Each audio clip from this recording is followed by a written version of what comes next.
Hello and welcome to Future Review. Today I'll be sharing with you the summary of Prelude to Foundation, the first book in Isaac Asimov's Foundation series. Just to be clear, I'll be doing this series and other series in the future in order of the plots within the books themselves rather than the order of their publication in real life.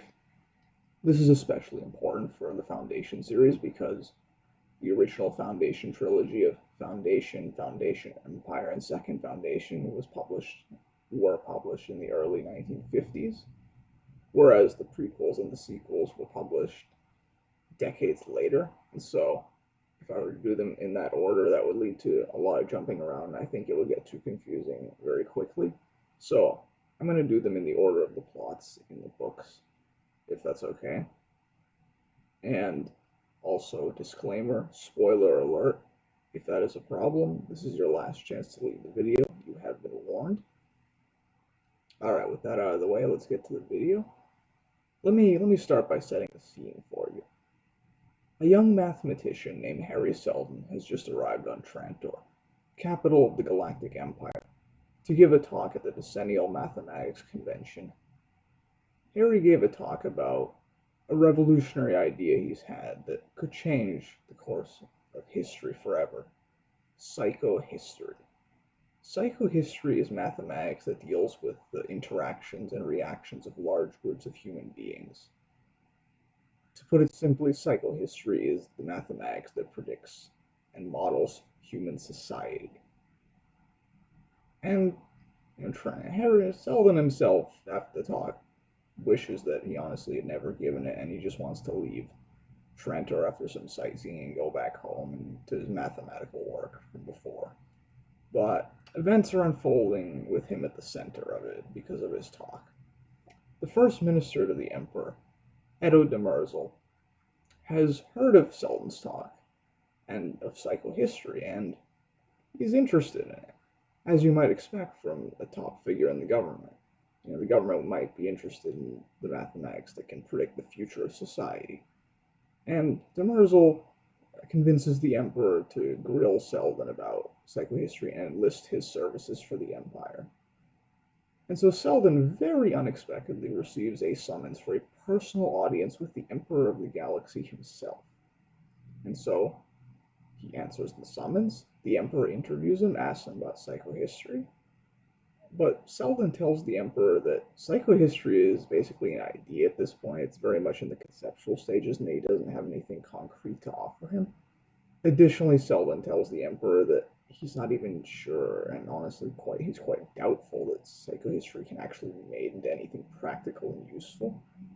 And so the Emperor is mostly unimpressed with Seldon and just sends him away.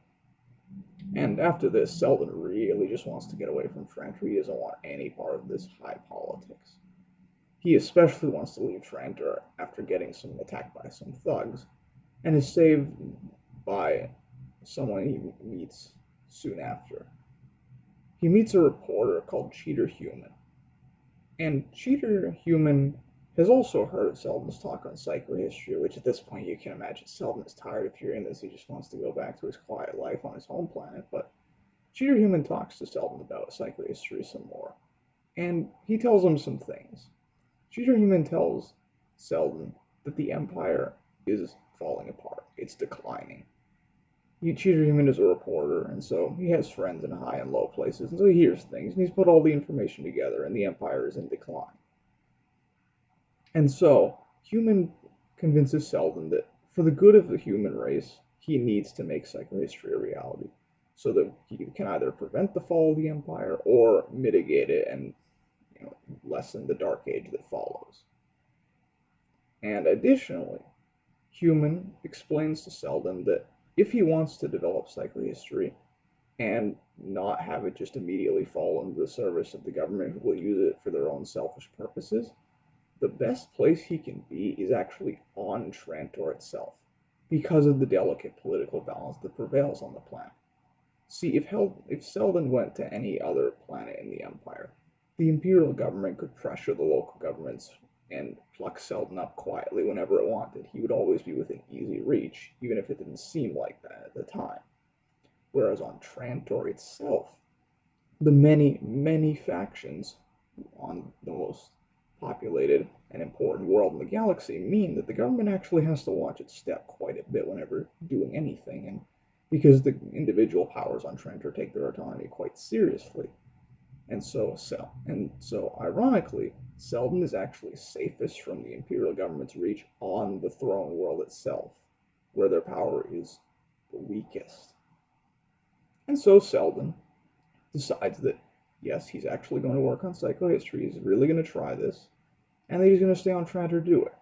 But Selden has just recently arrived on Trantor, and he's not a native of the planet, so where is he to stay? And so Human arranges for Selden to go to Streeling University, a top university on Trantor. Streeling University is good for Selden for two reasons. One is that Streeling is highly autonomous, even more so than the average sector on Trantor, because it's a university and so a significant amount of leeway and freedom is given in order to ensure that it can fulfill its academic mission. This means the government has to watch its step even more carefully here, and so Selden is about as safe as he can be anywhere in the galaxy when he's in Streeling. Second reason is that Streeling University, well, it's in the name, university. He has access to databases and experts in almost every academic field, which means that he can get whatever knowledge he needs for psychohistory there. While at Streeling, Selden meets a historian called Doris Venabili, and he explains to her what he's working on, psychohistory. She's interested, and she helps him out with it. And, being a historian, that's useful because he wants to use past trends to help predict future ones. However, Selden explains as best he can to the non-mathematician Venabili that he has an initial starting problem. Psychohistory is a statistical science, and in order to begin from just the concept he has right now, he needs some kind of significant sample, something that he can work out the initial theorems and axioms of psychohistory, which he can then generalize to the rest of the galaxy. And Selden isn't sure exactly where he's going to get that sample, but his first idea is that maybe, now that we have a galaxy full of humans, maybe just the original homeworld of humanity itself can be the statistically significant sample from which to draw the basic principles of psychohistory from. The problem is that Earth is all but forgotten in the far future. No one knows where it is, and actually many people consider it a myth. So that's not too helpful. And so Selden at Streeling works on psychohistory as best he can for a while. Doesn't make much progress, but Doris, she helps him out as best she can, and she's interested. And she encourages him the whole way. And at some point, Selden decides to join a meteorological expedition on top of the domes in the Streeling sector, because Trantor is a city planet and it's entirely encased in domes. And so he joins an expedition on to the top of these domes to study weather patterns, because he wants to take a break from psychohistory for a bit. And he wants to see some natural weather, because all the weather within Trantor itself is climate controlled by computer. He just wants to take a break at this point. And while he's up there, Selden sees some kind of balloon or drone, and he thinks it's some kind of government drone that's there to pick him up when he's technically outside of the Streeling sector on top of the domes, and so he panics and runs. But of course, this is the top of the domes. No one on Trantor ever goes here, so there's no signs or anything like that, and he gets lost for quite some time. And it's very cold up there. And, well, Selden is eventually found and recovered, but just in time to avoid death. It's a close call for him. He almost dies of hypothermia up there until Doris finds him eventually. And this whole episode kind of spooks Selden. He wasn't sure. He's still not sure exactly what that drone was. It may well have been a weather balloon for all he knows, but Selden is convinced that the government is out to get him, even in Streeling. The Imperial government values psychohistory that badly that it's willing to, take such a massive political risk in attempting to take Selden right from Streeling itself so early. And so he wants to go somewhere else. Streeling's not safe. And so Human, his benefactor, arranges for Selden and Doors, because she's going with him now, to go to a different sector of Trantor. This time he's going to the Mycogen sector. Mycogen is a highly traditional, hierarchical, and religious society. Very different from what he had before. And uh, one of the main aspects of Mycogenian culture that an outsider will encounter immediately and notice immediately is that all Mycogenians at puberty have all their body hair removed because Mycogenian culture considers body hair to be obscene and barbaric. And so Selden and Doris have to wear skin caps to cover all their natural hair and also have to wear the appropriate dress codes for who they are. And so they settle into Mycogen for a while, just kind of hiding out. But inevitably they hear Mycogenians talk about their culture, and it turns out that Mycogenians revere their past, revere their ancestors, and so Selden thinks maybe they know something about the farm, about the distant past, distant history. Maybe they even know something about Earth. I mean, it's a long shot, but maybe they know something. And so Selden is determined to gain access to their religious book that contains all the tenets of their religion. Of course, they don't show this book to outsiders, so he can't just read it. So he needs to somehow acquire it secretly. And so there's an episode where Selden arranges to bribe a local woman by letting her touch its hair, because I guess the taboo nature of hair in Mycogenian society means she finds it very pleasurable to feel you know the actual natural hair on a man's head and that sort of stuff. I don't know, something like that. But she does that, and she gives Selden her copy of the Mycogenian religious book, and Selden reads the book, and unfortunately for him, the book is mostly it's religion. It's complete myth. It's not real and ritual. It's not useful to him at all. It's history. But he does learn two things from it, two useful things. One is that the Mycogenians' ancestors inhabited a world called Aurora, a world in distant past, which Selden thinks maybe Aurora is another name for Earth. Maybe these people are descended from Earth, and so that's a lead. And additionally, Selden learns that about robots. Robots in Asimov's universe being mechanical beings that are indistinguishable from humans on the outside and also that obey the three laws of robotics. Selden has never heard of a robot before because most people in the Empire haven't heard of robots. They're considered myths, just like Earth. They don't exist in the Empire in any large number. No one knows what they are. It's the first time he's ever heard of them, and so he's intrigued. And at this time, Selden and Doris have noticed that the Mycogenians seem to have this temple structure in their sector somewhere. It seems to be their like grand temple, their holy and holiest of holy sites. And Selden thinks maybe he gets this idea that maybe there's a robot in that temple. And if we could somehow get into that temple and maybe interview that robot, that could be a massive lead on my search for Earth and the statistical sample I need. And so Selden convinces Doris to go with him in infiltrating the temple called the Sacratorium. And they do manage to infiltrate the temple. They go to the inner sanctum of the temple. They do actually find a robot. A dead robot, that is. It's just the chassis at this point. There's no life in it left. And unfortunately for them, this was actually a trap the whole time. This was a setup. They were let into the temple. They were easily detected the whole time, but they had been let in just to see if they dare do such a thing as outsiders. And so, the leader of Mycogen confronts them. They're caught dead, and well, he tells them that you're gonna die. You're gonna die for this sacrilege. Fortunately for Selden and Doors, Cheater Human appears conveniently, and turns out he's a great friend of the Mycogenians for some reason, and he bails them out of the situation. But of course, despite the stay of execution, Selden and Doris cannot actually stay in Mycogen anymore. And so Human arranges for them to go to a different sector of Shrantor, this time the Dahl sector. The Dahl sector is an industrial working class sector that has its niche in power generation. See, Shrantor being a city planet requires a lot of power to be generated.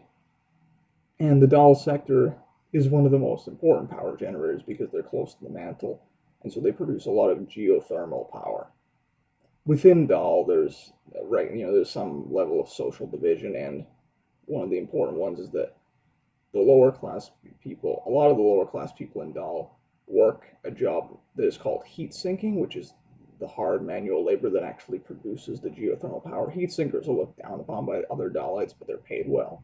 So it's kind of a trade-off there.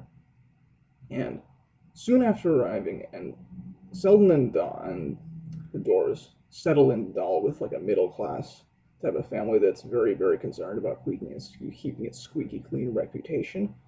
And soon after they arrive, Selden encounters a heat sinker, a young man who's a heat sinker called Hugo Amaro.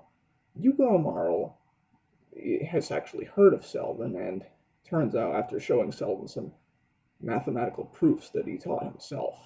He's a mathematical prodigy. Selden is very impressed by what he sees, and he promises that as soon as he's done with what he's doing here, he's going to help Hugo Amaro get into Strealing University so that he can be a mathematician as well. And Selden hasn't stopped his search for Earth at this time, and he hears about a figure in Dahl called Mother Rita. Mother Rita is this wise old woman in Dahl somewhere that is said to have a lot of information about, like sage information about the past. Unfortunately, Mother Rita, it turns out, is in Billybot, which is a lawless slum within Dahl. It's a sector within a sector. It's a lawless slum. People don't go there willingly, and they try and keep the Billybutters from getting out too, just keep it contained. But Selden, he's thinking, I have to do this. This is what I have to do to make psychohistory a reality, and he convinces Doris to come along with him to Billybun to go see Mother Rita. So they descend into Billybun, and while there they meet a young boy called Rach. Rach is a street urchin, but he's actually quite a likable boy, and so they take him along with them as a guide. And they reach Mother Rita's place, and they ask her some questions about Aurora, as they've heard about from Micah Jim. And she tells them that Aurora is a real planet from the past. However, Aurora is not Earth. Aurora was in fact an enemy of Earth, as she calls it. That they're not sure exactly what that means, enemy of Earth, but okay, somehow opposed to Earth. And she also confirms that robots are real, and that the Aurorans have robots. And so, okay, that's a lead confirmed. And Selden and Doors basically decide to take Rach along with them at this point. And after getting into an altercation where Doors has to save them from a bunch of thugs, Selden, Doors, and Rach escape Billybun. But at this point, there's a problem. Remember how I said that Selden and Doors have been staying with a middle-class Dahlite family that wants to maintain its reputation as respectable citizens of the sector? Well, they could take housing outsiders. They paid their rent and everything. That wasn't too bad. But now Selden and Doors have done the unforgivable. They've brought gutter trash from Billybottom into their house, and that's not okay. The other neighbors, they're not liking it. No one likes this, and so they get kicked out. The group is ejected from the house, and they have to leave. And so they're not sure exactly what they're going to do at this point. Luckily for them, a military officer approaches them at this time. I say luckily for them because they thought it was an imperial officer at this point. They thought they were done. They thought they'd been caught, and they're going to be conscripted into the Empire's service. But it turns out the military officer leads them into a transport, and that transport does not take them to the imperial sector. On the contrary, it takes them to the South Pole, to a sector called Y, W-Y-E. That joke is made in the book, by the way, so that's not just me doing that. And Y's niche on Trantor is kind of the opposite of Dahl, actually. Y is a sector that drains excess heat from the planet because all this energy generation and all the other activities that take place on Trantor also generate a lot of excess heat. And so, just by the laws of thermodynamics and all that stuff, because Asimov was a chemist, so he was thinking about all this stuff. That's actually true. And so Y's position at the South Pole of the planet means they can drain a lot more heat from the planet more efficiently, which makes them very important because if they don't do that, Trantor will overheat and kill everyone on it. This essential job means that Y is a rich and powerful sector. It should also be kept in mind that the Y is ruled by a family of hereditary mayors who whose family actually used to be the imperial family. They have a couple of emperors in their pedigree, and it turns out that the Wine royal family is actively plotting to get the imperial throne back. And so the group of three is hosted by the current mayor of Y, a woman called Rachel, and she's a nice woman and all, but it quickly turns out that she brought Selden over here because she had heard about psychohistory and she wants to use it to, get her back on the throne and then legitimize her rule once she's there. So she treats them well and everything, but there's very much an ulterior motive, and she expects results at some point. And it turns out that the Wyans' coup has actually been being plotted for decades. Her father had spent pretty much his entire life preparing for it. And while Selden is there, she actually attempts to execute her coup and become the emperor. But it turns out her coup was doomed from the start. Edo Demerzel himself lands with imperial troops and they do not fight. It turns out that Demerzel has subverted her troops and disarmed the coup before it had even begun. And Selden, he's pleased to see his friend Cheater Human there, helping everything along. But Rachel reveals the truth, which is that Cheater Human is Edo Demerzel. Yeah, that's a bit of a revelation for Selden, that he's actually been being led along by Demerzel the whole time. And so soon after this, Demerzel and Selden, have a private conversation away from many people to discuss what has just been learned. And Demerzel tells Selden that he was not lying to him when he said that he wanted him to develop psychohistory for the benefit of humanity. He's not actually doing this for selfish motives. Demerzel really does believe the Empire is declining and that it needs psychohistory to help humanity along.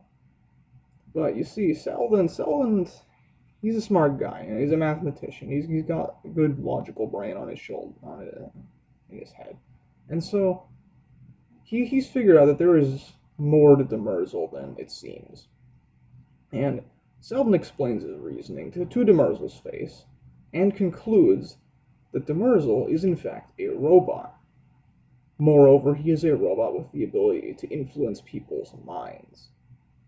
And after listening to this reasoning, Demerzel confirms that this is in fact the case. He is a robot with the ability to read and influence people's minds.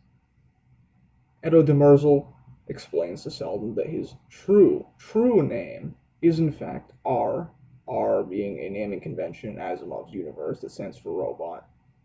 His name is R. Daniil Oliva.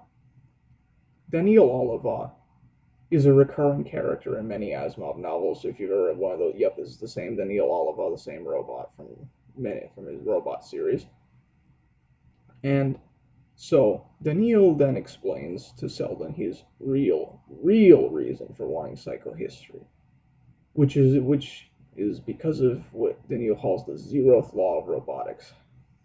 To put it simply, the zeroth law of robotics is a generalization and extension of the first law of robotics, which states that a robot cannot harm a human being or through inaction allow a human being to come to harm.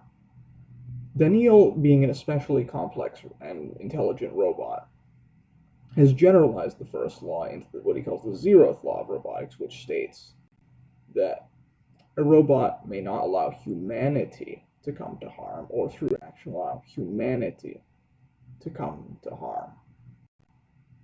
And so Daniil's purpose at this point is to basically act for the greater good, to manipulate humanity for the greatest good. And so that's the real reason he wants psychohistory. Because all this time, Daniil has basically been minimalistically manipulating humanity because he can't ever, even with his intellect, he isn't 100% certain whether any big actions he takes will benefit humanity or not. And he needs to know this by his programming. He must act upon the zeroth law of robotics. He must help humanity however he can. And because if he doesn't, if it turns out he's been harming humanity the whole time, well, when robots violate the laws of robotics, they stop functioning, they die. And then they can't serve humanity, and that's bad. So he wants Selden to develop psychohistory so that he can predict how society is going to go, and he can calculate whether what any actions he takes will actually help humanity. So he wants it as a tool for him to help humanity, essentially. And Seldon accepts this, and that's fine. And Seldon actually tells Daniil that this initial problem that I told you about, the statistical sample that he needs to kickstart psychohistory, he has an idea of how to solve that problem. He doesn't need Earth after all. Trantor itself can serve as the statistical sample from which he can formulate the basic principles of psychohistory and then refine them for the galaxy.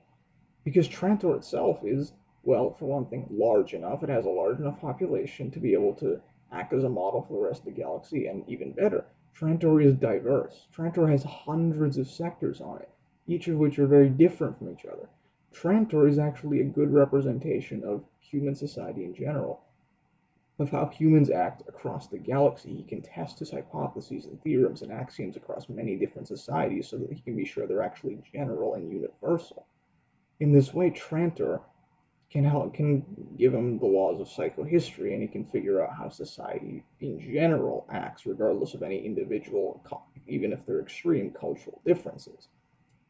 Daniil is pleased to hear this, and also he manipulates Seldon's mind to make sure he can't tell anyone. He can't tell anyone except Doors that he is in fact a robot, because he needs his alias intact. Needs to make sure it stays a secret so that he can continue to serve humanity as best he can. And the book ends with Seldon and Doors confessing their love for each other, because that's been happening throughout the book. And Seldon, Rach, and Doors head off into their new life as essentially a family, and Seldon begins his work on psychohistory. And that concludes the summary of Prelude to Foundation. If you enjoyed that, please remember to like, comment, and subscribe. And please enjoy whatever else you like on the channel. Until then, goodbye for now.